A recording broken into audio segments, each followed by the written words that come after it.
ሰላም እንዴት ቆያችሁ? እንደተወደዳችሁ የአባት ብሩካን እኔ ወንድማችሁ አገልጋይ ብሩካን ከመጽሐፍ ቅዱስ ስፍር በጣም የሚወደውን አንድ ስፍራ አንብቤ ልጸልይላችሁ ፈልጋለሁ።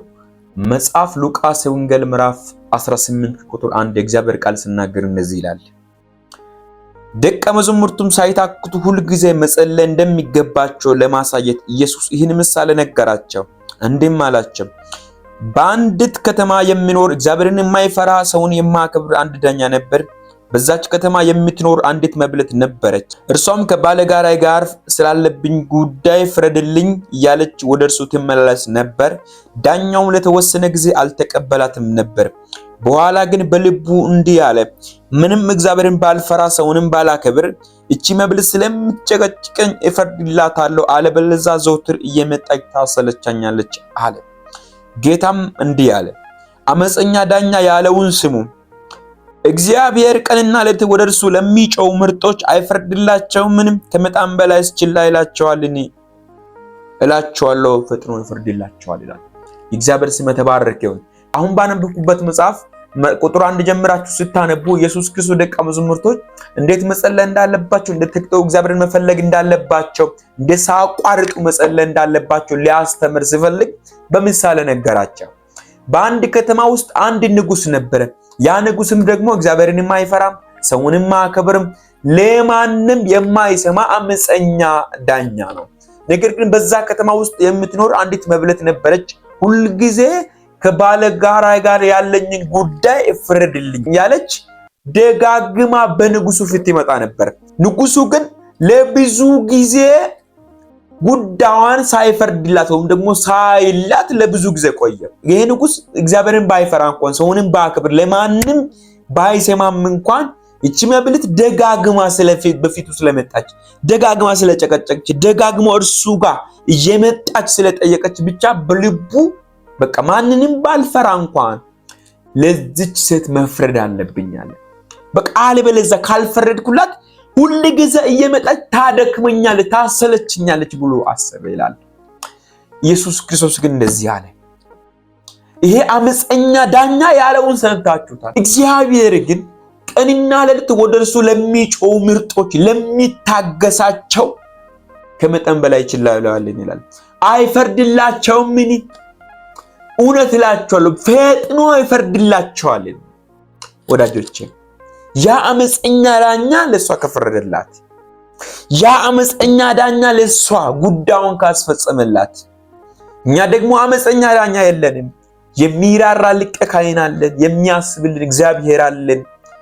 ስለኛ የሚያሳስበው ስለኛ ጉዳይ ግድ የሚለው አባት በሰማይ አለን።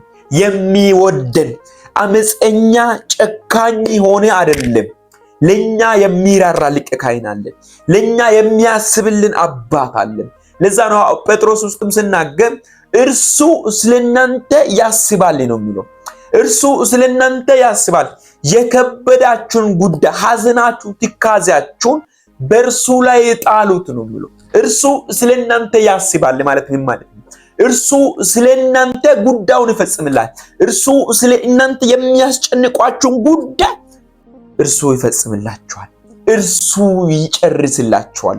እናንተ በጣም የምትደክሙበትን ጉዳይ፣ እናንተ በጣም የምትጨነቁበትን ጉዳይ እግዚአብሔር ይጨነቅላችኋል አይልም፣ እርሱ ያስብላችኋል ነው የሚለው። ስለዚህ እናንተ ደግሞ ሐዘናችሁን፣ ትካዜያችሁን፣ ጥያቄያችሁን፣ የከበዳችሁን ጉዳይ ሁሉ በእርሱ ላይ ጣሉት፣ እርሱ ስለናንተ ያስባል ይላል። ስለዚህ ቀንና ሌሊት ፊቱ ለሚፈልጉ፣ ቀንና ሌሊት ተግቶ ለሚጸልዩ፣ ቀንና ሌሊት ደጁ ለሚጠኑ ሰዎች እግዚአብሔር ፈጥኖ ይፈርድላቸዋል። እግዚአብሔር ፈጥኖ መልሱን ይፈልስላቸዋል። እግዚአብሔር ፈጥኖ እጁን ይዘረጋላቸዋል ይላል። ለዛ ነው ተግቶ መጸለይ፣ ተግቶ ፊቱን መፈለግ፣ ተግቶ በፊቱ መመላለስ፣ ተግቶ በእግዚአብሔር ፊት መገኘት ነው። ለከበደን ጉዳይ፣ ላቃተን ጉዳይ፣ ከኛ አቅም በላይ በሆነ ጉዳይ ለአብርሃምም ሲናገር እኔ ኤልሻዳይ ነኝ ነው ያለው። ምናልባት በእርሱ አቆጣጠር ጊዜ ያልፏል፣ ካሁን በኋላ አይቻልም፣ ይሄ ጉዳይ ከኛ አቅም በላይ ነው፣ ይሄ ጉዳይ የሚቻል አይደለም፣ ከተፈጥሮ ሕግ ውጪ ነው ሊል ይችላል።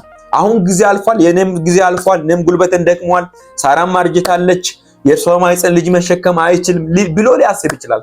እግዚአብሔር ግን እኔ ኤልሻዳይ ነኝ፣ አንተ ግን በፊቴ ተመላለስ ነው። በእኔና በአንተ መካከል ያለውን ክዳን ደግሞ አጸናዋለሁ ያለ የእግዚአብሔር ስም የተባረከ። ስለዚህ ሁል ጊዜ ፊቱን ለሚፈልጉ ሰዎች፣ ሁል ጊዜ ተግቶ የእግዚአብሔርን ፊት ለሚሹ ሰዎች እግዚአብሔር ፈጥኖ ይፈርድላቸዋል። እግዚአብሔር ፈጥኖ ያስብላቸዋል። እግዚአብሔር ፈጥኖ ይጎበኛቸዋል። እግዚአብሔር ፈጥኖ ቀኙን ይዘረጋላቸዋል። ስለዚህ ሁል ጊዜ በፊቱ መገኘት። ለዛ ነው ማቴዎስ ምዕራፍ 7 ቁጥር 7 ላይ ለምኑ ትቀበሉላችኋል፣ ፈልጉም ታገኙማላችሁ፣ መዝጊያውንም አንኳኩ ይከፈትላችኋል። ምክንያቱም በእናንተ መካከል አለ ልጅ ዳቦ ብለምን ድንጋዩ የሚሰጥ የለም፣ አሳ ብለምን እባቡን አንስቶ የሚሰጥ ሰው የለም። እናንተ ክፉ ስትሆኑ፣ እናንተ ጨካኝ ስትሆኑ፣ ለልጆቻችሁ መልካም ነገር ማድረግ ካወቃችሁ፣ መልካም ማድረግ ከቻላችሁ፣ መልካም ነገር መስጠት ከቻላችሁ በሰማይ ያለ አባታችሁ እንዴት መልካም ነገር አብልጦ አይሰጥም ይላል? እንዴት የምትፈልጉትን ነገር መልካም ነገርን አብልጦ አይሰጥም ይላል? ለሚፈልጉ ሰዎች እግዚአብሔር ይሰጣል። እግዚአብሔር ለሚፈልጉ መዝጊያውን ለሚያንኳኩ ሰዎች ፈጥኖ ይከፍትላቸዋል። በጌታ በኢየሱስ ክርስቶስ ጸለይኩላችሁ። ከዚህ ደቂቃ ጀምሮ በጣም ለረጅም ዓመት ሲያታግላችሁ፣ ለረጅም ዓመት ዘግተው የቆየ ደጅ ከፊታችሁ ከዚህ ደቂቃ ጀምሮ ፈጥኖ እንዲከፈትላችሁ ጸልያለሁ። ፈጥኖ የእግዚአብሔር ጉብኝት ወደ እናንተ ሕይወት እንዲመጣ፣ ፈጥኖ ከፊታችሁ ደጅ እንዲከፈት፣ ፈጥኖ መልስ በእጃችሁ እንዲገባ፣ ፈጥኖ በረከታችሁ እንዲለቀቅ፣ ፈጥኖ ከፊታችሁ ምንጭ እንዲፈልቅ በኢየሱስ ጸለይኩላችሁ። ለእርሱ ቀንና ሌሊት ወደ እርሱ ለሚጮው ምርጦች ለሚታገሳቸው ነው ብሎ ለሚታገሳቸው የሚራራ አባት አለ። የሚያስብልን አባት አለን። ፈጥኖ የሚፈርድልን አባት አለን። በጌታ በኢየሱስ ክርስቶስ የእግዚአብሔርን ደጅ ለሚጠኑ ሰዎች ዳዊትም ቆይቼ የእግዚአብሔርን ደጅ ጠናሁት እርሱም ደግሞ ዘንበል አለኝ እንዳለ እግዚአብሔርን ደጅ በመቆየት ለሚጠኑ ሰዎች፣ በእግዚአብሔር ፊት በመቆየት ፊቱ ለሚፈልጉ፣ የእግዚአብሔርን ጉብኝት ለሚናፍቁ ሰዎች እግዚአብሔር ፈጥኖ ይፈርድላቸዋል። እግዚአብሔር ፈጥኖ ያስብላቸዋል። እግዚአብሔር ፈጥኖ በኢየሱስ ክርስቶስ ስም ይባርካቸዋል። ዛሬ እንደዚህ ጸልይኩላችሁ። ባቃታችሁ ጉዳይ ላይ፣ በከበዳችሁ ጉዳይ ላይ፣ ለረጅም ጊዜ ባስለቀሳችሁ ጉዳይ ላይ እግዚአብሔር እጅ ፈጥኖ ጣልቃ እንዲገባላችሁ ጸልያለሁ። ከዚህ ደቂቃ ጀምሮ ፈጥኖ ለእግዚአብሔር ጉብኝት ለእናንተ እንዲሆን፣ ለቤታችሁ የእግዚአብሔር ጉብኝት፣ ለሕይወታችሁ፣ ለቤታችሁ፣ ለትዳራችሁ፣ ለአገልግሎታችሁ የእግዚአብሔር ጉብኝት ፈጥኖ እንዲሆንላችሁ ጸልያለሁ። ከዚህ ደቂቃ ጀምሮ ለረጅም ጊዜ ተዘግቶ ሲያስለቅሳችሁ ሲያታግላችሁ የቆየ በጌታ የሰው ፊት እንድታዩ የሰውን እጅ እንድትጠብቁ ያደረጋችሁ የተኛውም ተዘግቶ የሚያስለቅሳችሁ ደጅ ከዚህ ደቂቃ ጀምሮ ፈጥኖ ከፊታችሁ እንዲከፈት ጸልያለሁ። ሁን ጸለይኩላችሁ። ፈጥኖ ከፊታችሁ በር እንዲከፈት፣ በረከታችሁ ፈጥኖ እንዲለቀቅ፣ ሐዘናችሁ ፈጥኖ እንዲገፈፍ ከዚህ ደቂቃ ጀምሮ ጸለይኩላችሁ። የማይቋረጥ እግዚአብሔር በረከት በቤታችሁ ላይ እንዲሆን ጸለይኩላችሁ። እግዚአብሔር ያለማቋረጥ ተግቶ ለሚፈልጉ፣ ደጁን ለሚጠኑ፣ ፊቱን ለሚፈልጉ፣ ጉብኝቱን ለሚናፍቁ ሰዎች ፈጥኖ ይፈርድላቸዋል በጌታ በኢየሱስ ክርስቶስ። ከዚህ ደቂቃ ጀምሮ ለእግዚአብሔር ጉብኝት ፈጥኖ ለእናንተ እንዲሆን ጸለይኩላችሁ። ለቤታችሁ፣ ለትዳራችሁ፣ ለአገልግሎታችሁ ላላችሁ እቅድ ሁሉ የእግዚአብሔር እጅ ፈጥኖ ጣልቃ እንዲገባ፣ በከበዳችሁ ጉዳይ ላይ፣ ባቃታችሁ ጉዳይ ላይ፣ ረጅም ዕድሜ ላስቆጠረ ጥያቄያችሁ የእግዚአብሔር እጅ ፈጥኖ እንዲዘረጋላችሁ ጸልያለሁ። ከዚህ ደቂቃ ጀምሮ ያልጠበቃችሁ ደጅ ከፊታችሁ እንዲከፈት፣ የእግዚአብሔር ጉብኝት ለቤታችሁ እንዲሆን፣ እግዚአብሔር በከበዳችሁ ጉዳይ ላይ፣ ባቃታችሁ ጉዳይ ላይ፣ ሰው የለኝም ለምትሉ ጉዳይ ላይ አሁን ሰማይ ጣልቃ እንዲገባላችሁ ጸልያለሁ በጌታ በኢየሱስ ክርስቶስ። ከዚህ ደቂቃ ጀምሮ ፈጥኖ በር ከፊታችሁ ይከፈት፣ ፈጥኖ ደጅ ከፊታችሁ ይከፈት፣ ፈጥኖ ምንጩ ይፍለቅ፣ ፈጥኖ በጥያቄያችሁ ይመለስ። ረጅም ጊዜ እናንተ ቤት የቆየ ጥያቄ አሁን ከዚህ ይህን ጸሎት ከሚጸልየው ደቂቃ ጀምሮ ላመናችሁ ሰዎች መልስ ወደ ቤታችሁ እንዲመጣ ጸልያለሁ። መልስ ያዘ መልአክ ወደ ቤታችሁ እንዲመጣ ጸልያለሁ በጌታ በኢየሱስ ክርስቶስ። አሁን ይህን ጸሎት ከሚጸልየው ደቂቃ ጀምሮ የተኛውም ጨለማ ቤታችሁ ላይ እንዳይሰነጥል፣ ሐዘን እንዳይከተላችሁ፣ መርገም እንዳያገኛችሁ በክርስቶስ ኢየሱስ ነፃ መውጣት እንዲሆንላችሁ ጸልያለሁ። ከዚህ ደቂቃ ጀምሮ ባልጠበቃችሁ አቅጣጫ የእግዚአብሔር ጉብኝት በእናንተ ህይወት ላይ ይሁን። ባልጠበቃችሁ አቅጣጫ የእናንተ ምርኮ ፈጥኖ ይመለስ። ባልጠበቃችሁ አቅጣጫ በረከታችሁ ይለቀቅ። ባልጠበቃችሁ አቅጣጫ ደጅ ከፊታችሁ ይከፈት።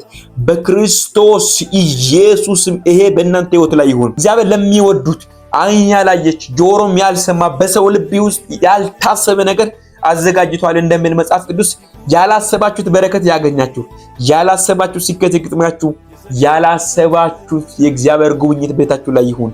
በጌታ በኢየሱስ ክርስቶስ ስም መዝጊያውን ለሚያንኳኳ ሰው ይከፈታል። ለሚለምን ሰው ደግሞ ይቀበላል። የሚፈልግ ሰው ደግሞ ያገኛል። ልክ ጴጥሮስም ከሄሮድስ እጅ ከእስር ቤት አምልጦ ተሰብስቦ በሚጸልዩበት ቦታ ሲመጣ ሲያንኳኳ አልከፈቱለትም፣ ግን ማንኳኳቱን ባዘወተረው ጊዜ ከፍቶት አዩት እንደምን መጽሐፍ ቅዱስ። ደጋግማችሁ ለእግዚአብሔርን ፊት ለምትፈልጉበት ጉዳይ፣ ደጋግማችሁ በልባይን እግዚአብሔር ለምትመለከቱበት ጉዳይ የእግዚአብሔር እጅ ቀኙ ፈጥኖ ዘርጋላችሁ። ወዳችኋለሁ። እግዚአብሔር አምላክ አብዝቶ ይባርካችሁ። አዲሱ ዩቲዩብ ቻናላችን ደግሞ ሰብስክራይብ በማድረግ ደግፉ፣ አበረታቱን። ወዳችኋለሁ። ጸሎት የምትፈልጉ ማናችሁም ደግሞ መደወል ትችላላችሁ። እግዚአብሔር አምላክ አብዝቶ ይባርካችሁ። ወዳችኋለሁ። ተባረካችሁ። ቅርቡ